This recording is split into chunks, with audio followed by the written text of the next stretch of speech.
Sim, sim. Mas assim, não só contando muitos choros sobre música, também tive coisa.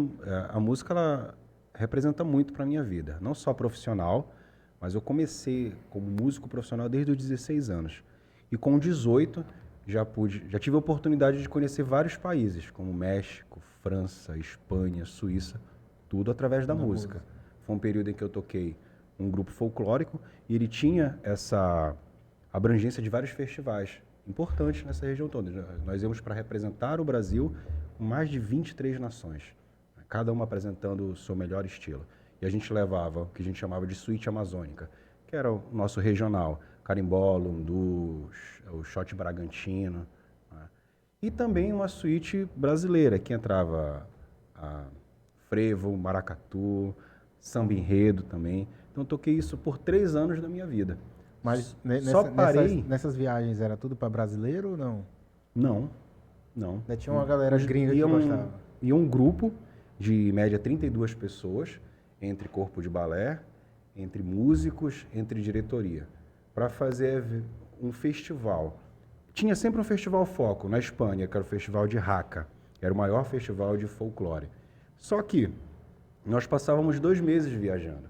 Então chegava nesse período, né, com foco nesse festival, tinha um período antes, e os contratantes iam vendendo shows antes, né, para outras cidades e tudo mais. Então a gente pegava um ônibus desse double deck e passava ali boa parte dele, desses 2 meses rodando aquele ônibus. Hotéis, cidades, muita gente. Então eram muitas nações juntas. Então ia encontrar lá gente da Bielorrússia, da África do Sul, Guiné, Eslováquia. Então, Tu aprende uma cultura também totalmente diferente, costumes, tudo, a né? minha visão mudou muito de lá. Eu tinha que 18 anos. 18, 19, 20, com 21 eu parei.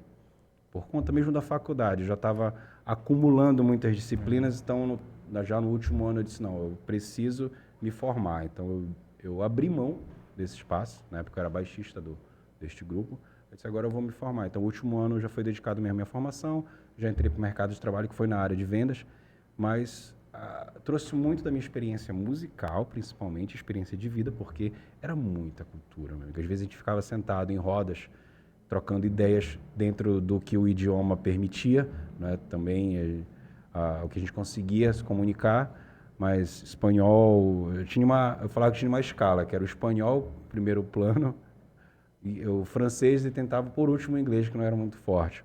Mas a gente trocava muita ideia. E na época não tinha internet, não tinha Instagram. Cara, Né? e tu fez uma coisa que é meio improvável para um cara que tem 18 anos, que é largar o dinheiro que tu ganha, com certeza ganhava, para poder terminar a faculdade. Qual era o teu pensamento? Não, pô, vou ganhar muito mais se eu terminar a faculdade, se eu tiver meu diploma, eu vou conseguir muito mais coisas, ou foi outra válvula assim? Era um argumento que eu usava com os meus pais. Porque essa referência, né? Poxa, mas tu vai parar, tu vai meio que travar a tua faculdade, porque quem pensa em um ano de 12 meses eu viajava 4. Primeiro semestre tinha viagem, segundo semestre tinha outra viagem. Então, o argumento que eu sempre falava, qual é a minha faculdade? Eu estou fazendo uma faculdade de música, eu vou ser professor de música. E eu estou vivendo uma experiência musical que não vou aprender em livros nem nada. E o barato? O meu coordenador da época, o professor que era coordenador do campus, me incentivava muito nesse quesito. Tanto que existe, na verdade, uma lei que quando você sai do país para representar o Brasil, você tem abono de falta, teria até abono de falta no trabalho, mas é difícil você conseguir uma empresa privada que vai te dar essa liberdade. Mas na época eu estava só fazendo faculdade. Então, tudo isso eu conseguia organizar. Agora, é claro, tinha um preço, ia sempre acumulando. As disciplinas que eu não fazia letivas num período, passavam para o outro. Isso foi o que acumulou para o último ano, que foi o que me fez tomar a decisão. Mas o argumento era justamente esse. Eu estou indo para essas viagens justamente para vivenciar mais experiências da minha profissão, como músico, como futuramente professor, né, que na época ainda estava em formação.